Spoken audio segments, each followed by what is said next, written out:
দেখো, প্রশ্ন হচ্ছে যে ভর আর ওজন কি এক? তো ব্যাপারটা হচ্ছে যে দেখো, ভর আর ওজন কিন্তু আলাদা আলাদা, একটু হলো আলাদা। কেমন? যে কোনো বস্তুর ভর হচ্ছে মানে amount of matter present in the object, that is called mass. মানে ভর হচ্ছে যে কোনো বস্তুতে মোট কত পরিমাণ পদার্থ আছে, সেটা হচ্ছে তার ভর।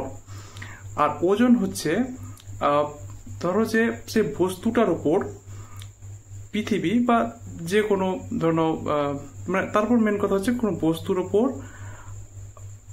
গ্র্যাভিটেশনাল ফোর্স কতটা, সেটা হচ্ছে তার ওজন।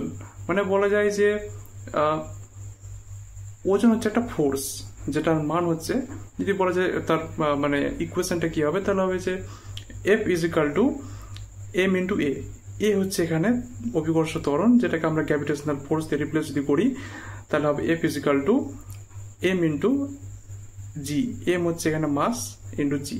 তার মানে কোনো বস্তু যদি ওজন বের করতে হয়, তাহলে তার বস্তুটার যে মাস আছে তার সাথে সে গ্র্যাভিটেশনাল ফোর্স যেটা আছে সেটাকে মাল্টিপ্লাই করতে হবে। ধরুন যে আমার ওজন 70 কেজি, এবার আমি জানতে চাই যে আমার ওজন কত, তাহলে এখানে 70 কেজিটা হচ্ছে মাস। আর এর সাথে যদি আমি পৃথিবীতে থাকি, পৃথিবীতেই আছি, তাহলে আমার পর গ্র্যাভিটেশনাল ফোর্স কত লাগছে? 9.8। তাহলে আমার ওজন হয়ে যাবে 70 into 9.8 is equal two 686 Newton. Newton কেন? কারণ হচ্ছে ওজনের যে এসআই ইউনিট সেটা হচ্ছে নিউটন, আর ভরের মাসের এসআই ইউনিট তো কেজি। তো ব্যাপারটা হচ্ছে এরকম যে মাস হচ্ছে কোনো বস্তুতে কতটা পদার্থ আছে বা কণিকা আছে, সেটা হচ্ছে তার ভর।